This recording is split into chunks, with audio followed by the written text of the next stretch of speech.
This is a Maplesoft digital education podcast.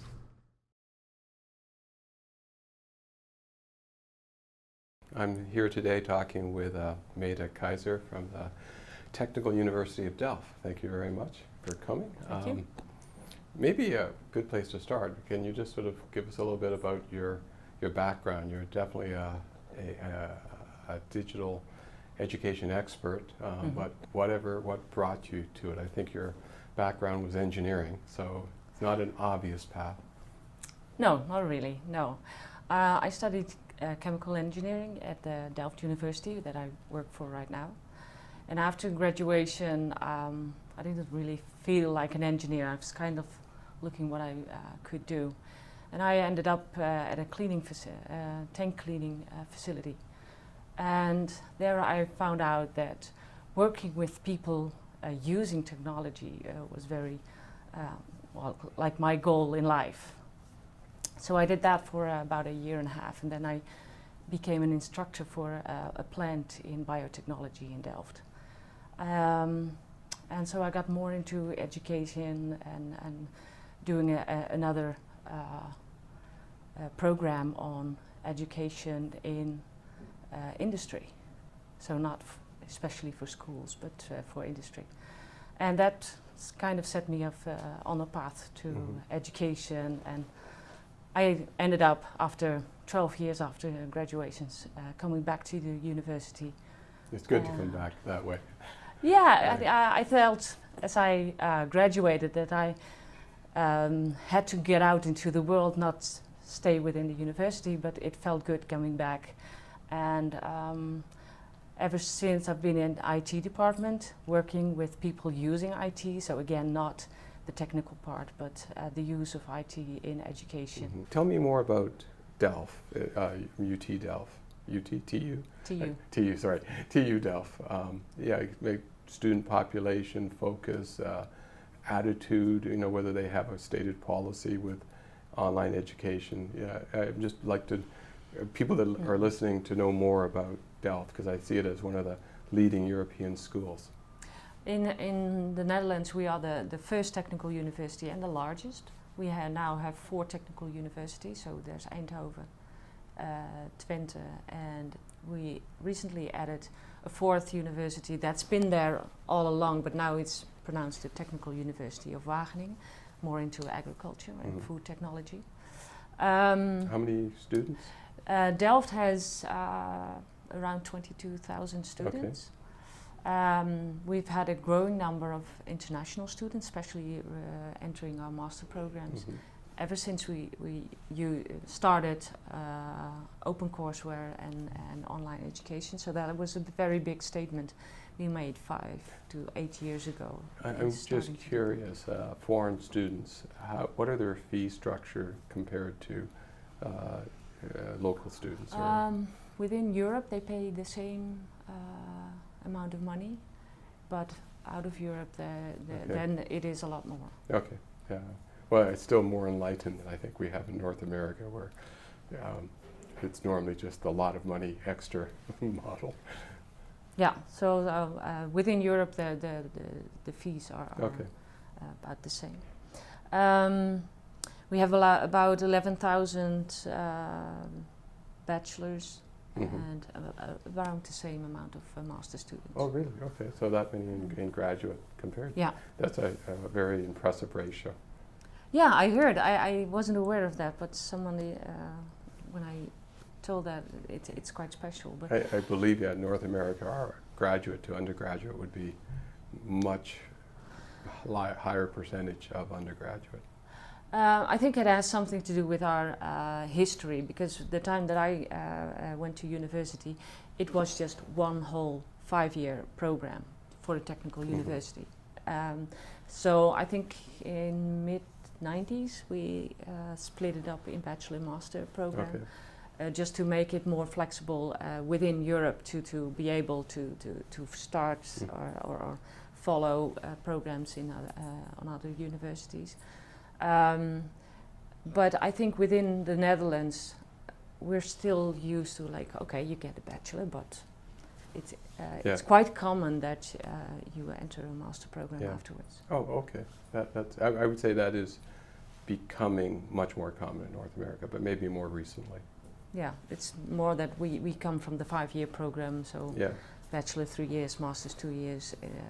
Although they have become more strict, because usually they would say, okay, if you didn't get all of the bachelor points just yet, so you're not having your full degree yet, you could also, if you remain within the same university, you could start the master program already. But now they really said, no, you really need to first have your bachelor, and then you can start your master. So that's been quite different, and I don't think we know just yet what the impact of that is. That students are more prone to stop, just leave it at the bachelor, perhaps later on follow a master, but I'm not sure. You're probably in a unique position to assess how students are accepting online materials. I mean, like, since you administer, a large amount of the online activities, do you finding them generally supportive? Do you get many complaints? I mean, is it something they are accepting well, they want, or do you find that there's some pushback? If I speak for digital testing, there's still some thoughts of, do we really want this? And that's what I try to accommodate and make sure that students understand why we are doing this, and that they're not being just graded by the final answer. It's certainly in engineering, that's one of the main objections students have towards digital testing. But if it goes towards multiple choice or simple numerical questions, or even essay questions that are manually graded, they are quite in favor. So we still need to work on some of the measures. And I think that's just the abilities of the digital testing system to. Yeah, if I talk to student council and I explain what we're doing, and then they understand. But sometimes it's just the feeling and the acceptance, and I think it's still. I think by now we do 15% of our exams digitally. Okay. Is so there there's a goal to continue that, to get to 100%, or? No, I don't think we'll ever reach 100%, because sometimes the numbers of students, especially in master programs, are so small. Do you want to invest so much time to do that? And sometimes it's just good for the teacher to be close to what the students are doing in their tests. So far we've never set a goal of like 50% or 60 or 80% of our exams should be. It's just what makes sense. Yeah. And to me, it has to make sense to the teacher, not to management.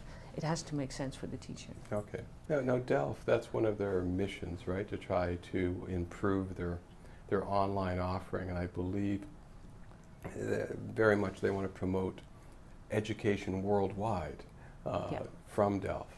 Has that been their long-term goal? Yeah, we have a strong education in water management, as due to the fact that we are in Holland and the water is our enemy, but also our friend. And probably more so in the future too. It still is challenging. So we do a lot of projects worldwide on water management. So one of the online programs that we started first was water management, but also solar energy is a well-known component of TU Delft. So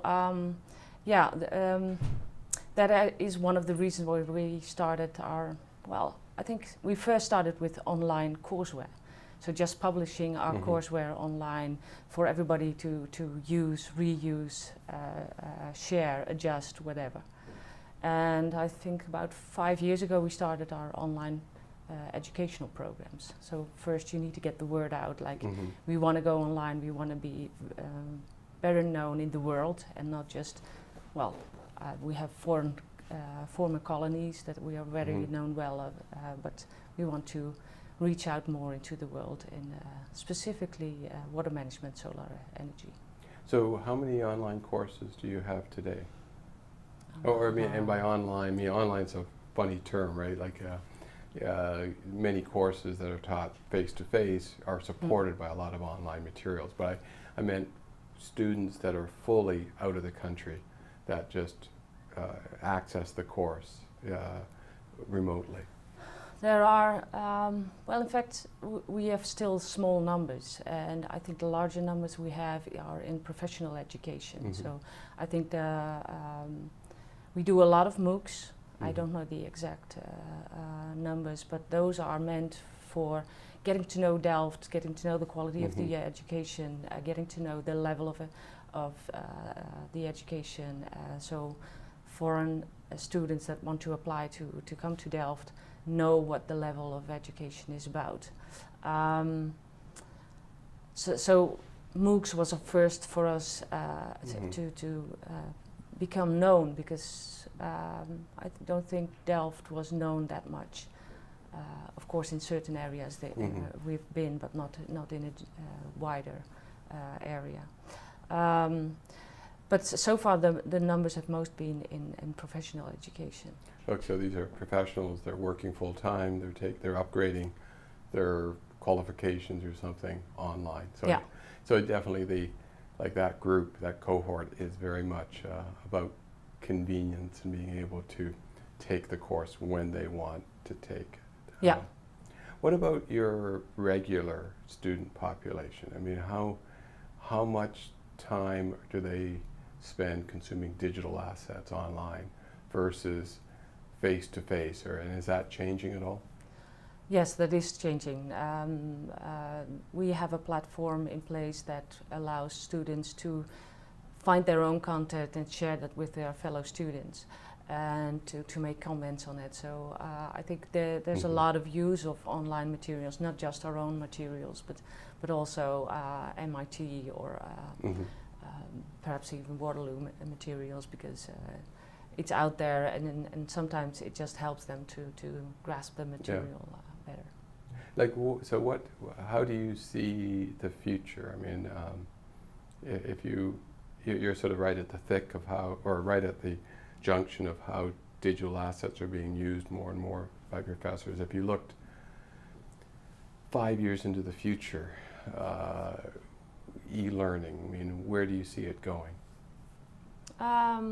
I think that students will try and find the best materials, and of course we would like to provide that for them, but sometimes there are better materials, and Delft makes a lot of effort in reuse, so making sure teachers find the right materials and reuse that instead of producing it all by themselves. So that's one of the that's why we started courseware, OpenCourseware in the first place. And first we found out that we publish a lot, but what of it is used. So we started focusing on reuse of content, so being constantly searching for good materials.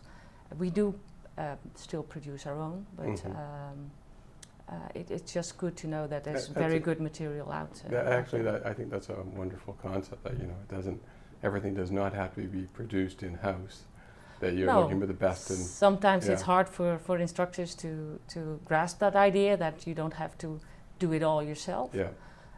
But once they see that certain materials are very much appreciated by students, then it's easier to let it go. Yeah. You mentioned MOOCs, massively online open courses. Definitely, there's no question. They provide flexibility and scalability, and they're very cost effective, and people can consume the materials from anywhere, anytime. Now, in North America, there's been a lot of highly public examples of them not working well, of not being a great education experience, a lot of disengagement. Have you found that at all, or do you consider, I guess the nut of my question will be, is it better education than face-to-face, or is MOOC? No, I think MOOCs have a total different goal, and I think a lot of people enter MOOCs with the different reasons, not just to finish it. Perhaps they want to take small bites out of it and say, Mm-hmm. okay, this is enough for us. So we don't, I think we look at it a little bit different. Like, it's just getting to know our institutions for the MOOCs that we provide. Sometimes it is a way for our own students to get credit, but that's still under discussion, because So some of what do these you do in order Yeah. to provide that credit to the Yeah. students? You need to have certain reassurance that it is the student doing the work and all that. Yeah. So that's still a big discussion. But I do believe that if that part is well arranged, people will come in with a different view. Sometimes they will come in and say, I want the credit for this MOOC, so I will take it all the way through. I think the low levels of people actually finishing the course is because they have a different approach. They don't want to. They're not follow. necessary. Yeah, they're trying to sample information that is contained within the course. Versus now, much of the value of education in North America is based on the degree. Now, hopefully, you would, hope that students are actually learning something and learning skills as well. But providing credit so that they can use that in their next job interview is, I probably get in trouble for saying this, but it's probably the first priority of many students. The learning is a nice luxury if it happens. Yeah, but I think the majority of the people enrolling in MOOCs are not our conventional students. Mm-hmm. So they still have to get used to this gaining credit for following a MOOC. And so, of course, we do get questions about it from students. But I think the majority of the people enrolling in our MOOCs are professionals, just wanted to keep up with the field. Okay, well, let's go just back to the regular undergraduate population and using the use of digital assets. Many studies we've done or we've looked at seem to indicate that the majority, so like above 50%, students prefer. I mean, if they're offered the same course in a mainly online, with some, but like we're talking about on-campus students, if they're offered the same course mainly online with a few face-to-face interactions versus the, we'll say, more traditional way, that over 50% prefer the online. Is that the same at Delft, or is that, where are you on that spectrum? I think most of the times it will give them a little bit more flexibility. Sometimes you just have a schedule, you want to do several elective courses, but they run in the same period. That could cause a problem for your own schedule. So then in that case, online is a means of doing more courses and convenience and flexibility. I guess this is what we're I wouldn't say fighting against. It's wrong. We just see that as we see there's a change in education or e-education worldwide, where it used to be it was enough to be more convenient, more flexible, maybe more scalable. Where now we're seeing many educators focused on, yes, we want that, that's a given, that table stakes, but they also feel they can improve the educational experience. Like they're working to improve student outcomes, generally, statistically in a class, to gather data, to to implement a change in how a course is taught or how a course fits into a degree program. So it's moving beyond just being more flexible and convenient to potentially being better education. Do you agree with that, or what are your views? Going beyond just flexibility. I think also teachers want to be more interactive with the students. So doing part of it online, like flipping the classroom, Yes. will help them to be able to connect more with the students. And they don't have to, we have video, call it lectures. But they want to put that more in smaller videos, Yes. and just explaining one concept, not having to do that over and over again, since students sometimes miss a class and they come back like, could you explain this and this again? So that is what the teaching staff want to really be able, in the time that they do have face-to-face time with the students, to go more in depth.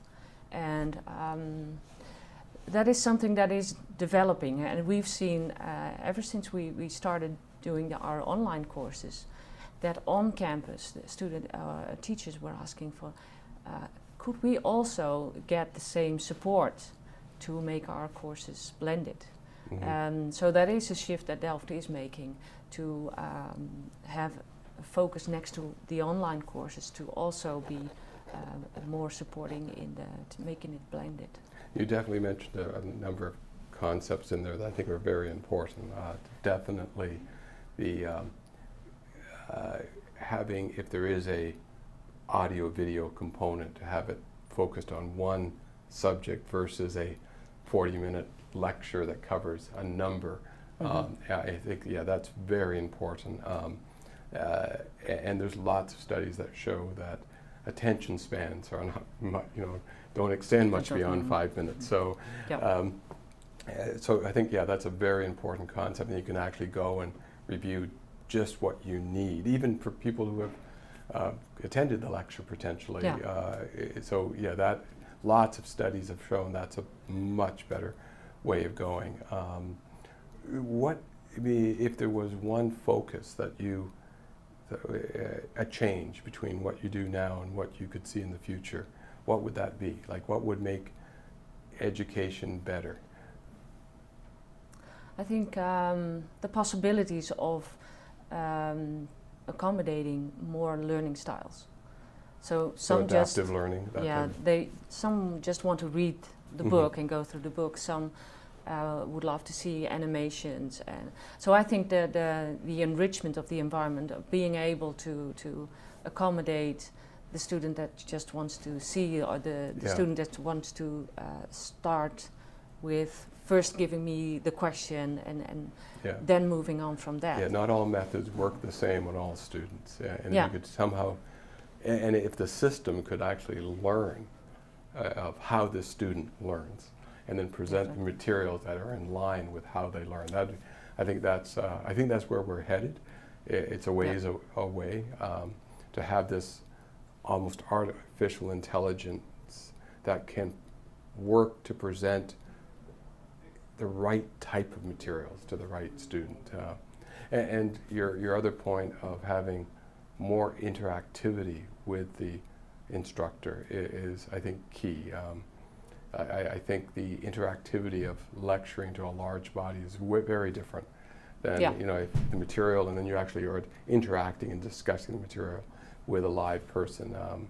I think that's critical to the learning process. Yeah, the teacher is still very much in the position that he can make students enthusiastic about a certain topic, and if you only can convene that more by doing parts online, that's... I think it's a critical point that's missed sometimes. Like, we're social animals, and but either instructor or student, you want that feedback. You want someone to kind of know whether you're achieving it or not, and care whether you achieve. And if we take that out of the education process, it falls apart. Like the community feeling still needs to be there, so students amongst each other, but also the teacher-student interaction remains very important. And I think, done correctly, e-education can actually allow that to happen more. I know in my education time, quite often you would attend the lectures, but if you did okay on the materials, you would never physically talk, one-on-one with the professor for ever. And if e-education could fix that, I think that's just a better environment. Yeah, I agree. Yeah. Do you see that online degrees will continue growing? I mean, they're growing very quickly now, but as you said, sometimes they're growing because of the needs of a cohort, you know. But so should I interpret that statement to indicate that a regular student, if there is such a thing as a regular student,